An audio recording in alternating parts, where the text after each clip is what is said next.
Okay, so this video is going to be on my differences in parenting. I'm only going to do 2 because that's all that I have right now since Brooklyn's only 5 months old.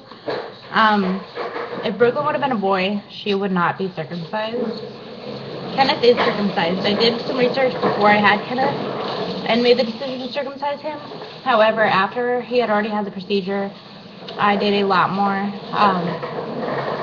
research, and I watched a couple of videos of the procedure.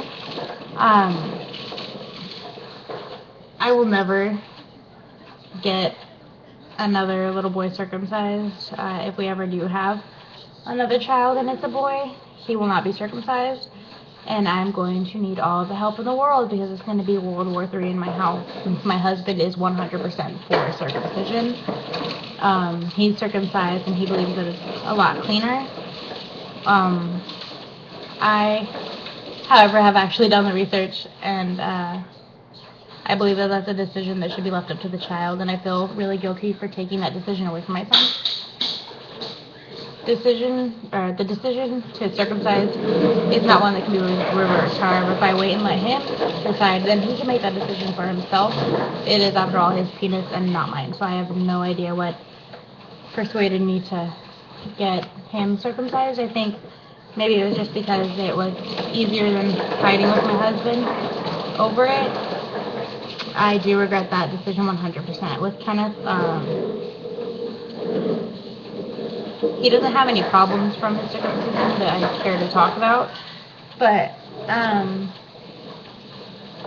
I just feel guilty for taking that decision from him. Just like with Brooklyn, she won't get her ears pierced. It's 100% cosmetic, and I want her to decide. I want her to be old enough to decide when to get her ears pierced. So she will not be getting her ears pierced. Her dad says she's not allowed to get her ears pierced until she's married, but he also says she can't date until she's married, so that's not an issue there. We don't fight over that decision at all. With Kenneth, I tried breastfeeding him. He was at the breast for 2 days, and then I pumped for 2 weeks and ended up drying up. With Brooklyn, she's 100% breastfed. No formula, no bottles. She has had to have a bottle a couple of times because I had to leave her or because she was sick, but that's it. She doesn't really care for the bottle. I tried letting her have a bottle at my friend's house with one of her bottles, and she did not know how to use it, and it was so funny. But I breastfeed Brooklyn 100%. I didn't breastfeed Kenneth. He was formula fed after week 2. And he was on bottles from day 3 on, so it was pretty sad because I wasn't educated.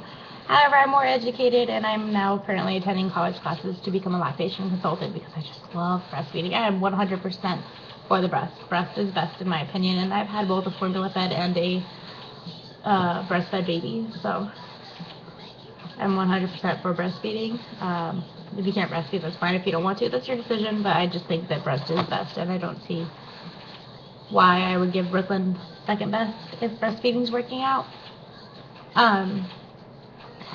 As more differences arise, I'll make another video, but as of right now, those are the only 2 major ones